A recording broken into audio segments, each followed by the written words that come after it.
మీపైనే ఉందన్న భావంతో పనిచే. శ్రీ గురుభ్యో నమః. హరి ఓం.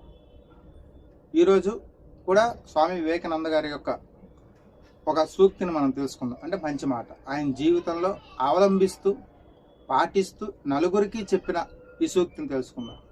భారతదేశంలో పుట్టి ప్రపంచానికి అంతటికీ భారతదేశం గొప్ప దేశం అని తెలిపిన ఏకైక వ్యక్తి, అదేవిధంగా ఒక మంచి వ్యక్తిత్వం ఉన్న గురువు.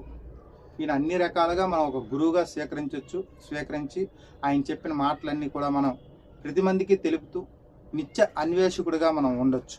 ఆయన చేసిన పనులు ఎన్నో మంచి పనులు ఉన్నాయి. ఆ పనుల్లో ఈ మంచి మాటలు చెప్పడం కూడా ఒకటి, అవి ఆచరించి చెప్పడం అన్నది మరొక గొప్ప విషయం.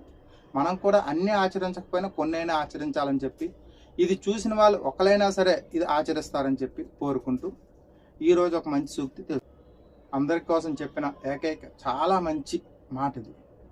మీలోని ప్రతి ఒక్కరూ కార్యభారం అంతా మీపైనే ఉందన్న భావంతో పనిచే. ఎంత గొప్ప మాట.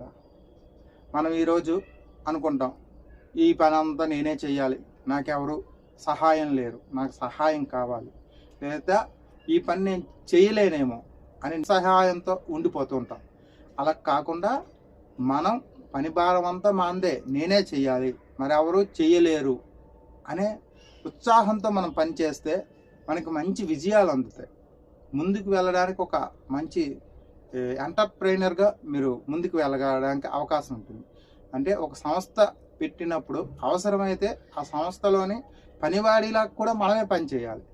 మన కింద పని వాళ్ళు ఉన్నారు కదా, వాళ్ళు రావచ్చు, రేపు రాకపోవచ్చు, కానీ మనమే ఆ పని అంతా చేసుకుంటూ ఉండాలి. ప్రతినిత్యం కూడా చేసుకోవడానికి ముందు ఉండాలన్నమాట, ముందుగా. అప్పుడు మనకి మంచి విజయాలను అందుతాయి. ఇలాంటి మరిన్ని విషయాల కోసం మా ఛానల్ సబ్స్క్రైబ్ చేసుకోండి, ఈ వీడియోని లైక్ చేయండి, మరింత మందికి వెళ్ళేలా చూడండి. మరి మీరు ఎన్ని లైకులు చేస్తే అంత ఎక్కువ వీడియోలు చేయడానికి మాకు ఉత్సాహం ఉంటుందని కోరుకుంటూ సెలవు తీసుకుంటూ జై శ్రీరామ్, జై హింద్, శ్రీమాత్రేన.